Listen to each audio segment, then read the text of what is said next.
Great, thank you very much, and welcome to the Nottingham Derby Metro Strategy. We wanted to tell you about how the Metro Strategy came into being, and then David's going to pick up what's been happening and how we're trying to develop that. So, Nottingham Derby have been working together over a Metro Strategy. Those of you that are into football will know that Derby Nottingham was a football match on Sunday. Luckily for this event, it was a score draw, so that means that neither had the upper whip hand on Sunday.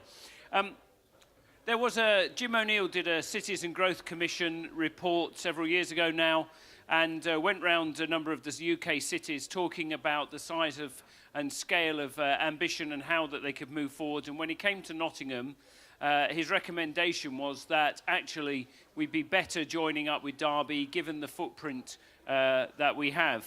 And in fact, actually, Derby and Nottingham, the city centres, are closer together than the Olympic Park and Wembley.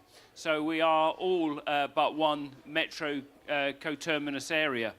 And we looked at the economics of this and did some further work, and we invited Metro Dynamics, who did the original piece of work for the Cities Commission, back to have a look at the economic benefits of a metro strategy.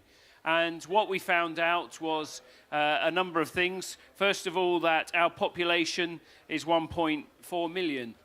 Nottingham on its own is outside the top 100 urban areas, and Derby is outside the top 250, but together we are inside the top 50 economic areas. We have a very young population, and that leads to a lot of opportunities in terms of jobs. We have a combined 30 billion GVA and 600,000 jobs across our area, and 40,000 people commute daily across the Nottingham divide, which is the M1.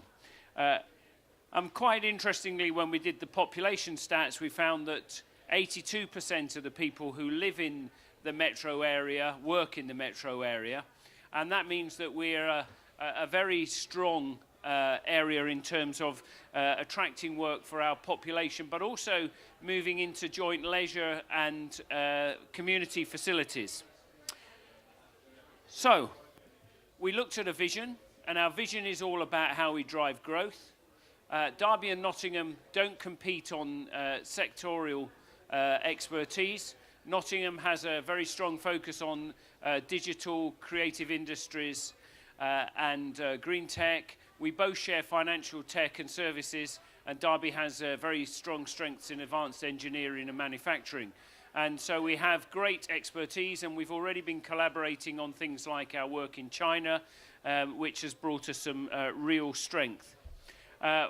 We've looked at the economic benefits of working together, and they far outweigh any competition. And I think when I came into post as Chief Exec 5 years ago, Nottingham was characterising itself as the capital of the East Midlands. We now characterise ourselves in collaboration with our partners, and that the metro area is our significant defining piece of work. We like to link the places because we know that that drives productivity, and that's been good for some of our businesses, places like Boots and Rolls-Royce, which have links right across Derby and Nottingham. We have some of the best blue chip businesses in the country, and of course we have two universities on the Nottingham side and one university on the Derby side. Three great universities, not really competing, very complementary strengths in terms of the populations that they try to attract, the research offer that they put on the ground, and actually our universities have been part of the driving force for coming together. So that's what we did. We went out to Metro Dynamics, they put out a report, and I will let David pick up the story from there about where have we moved to following the work that we initially did to set up the Metro area. Thank you very much, Ian. You have no idea, those of you that actually are listening, how challenging this is as a speaking environment. It's absolutely fascinating. You could also be forgiven for thinking that you've heard all this kind of stuff before, that this is something new, exciting and different. But it truly is, because it's two cities who've put aside political considerations, put aside any kind of competition between them and decided it is far better to work together than apart. There is a challenge in that we've got to convince the people around us in the counties and the districts that it's the right thing for them as well. And we acknowledge that challenge, and we're trying to embrace the districts and the counties around us. We know that'll be a challenge. But what we've managed to achieve is putting together already a fantastic team. And if you include upon your team people like Rolls-Royce, Toyota, East Midlands Airport, plus the universities, plus the two cities, you've got as good a team as you could possibly have influencing the work of the area.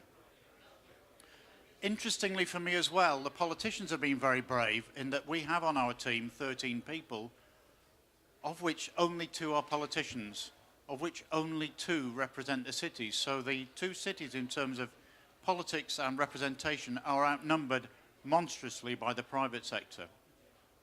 And I think that gives us a real prospect of trying to make things happen and happen quickly. We're not in the business of creating more business as usual, of replicating what's done by the Midlands Engine on the one hand, what's done by our LEP on the other, but of creating our own new and exciting challenges. And some of the things that we intend to do, I hope, will be almost revolutionary. And you can believe it or not, but I think those challenges that we are setting could actually transform our area into somewhere that in the UK is marked out as being the best of the best. So we've focused our challenges around some of the things that are hopefully up there, which lie around the obvious things of transport and infrastructure, skills, place, all those normal things, but picking some specific items out of them. We've only had one meeting of the Growth Board, which was a good start, and from that good start, I suspect by June we'll have the outline of a master plan for transport for our corridor from east to west across the Midlands. And that master plan has got to embrace the counties, as I said before. I hope we'll move quickly from that on to looking how we can make that connectivity work for Towton, which is the great jewel in our crown that's coming to us. It's coming to us in 10 or 12 years' time, and if we don't embrace it now, we'll be too late. So we know we have an awful lot to do, but we have the team of people around the table who are committed to doing it, committed to working together for the greater good of what is a very, very exciting area. So there. Thank you.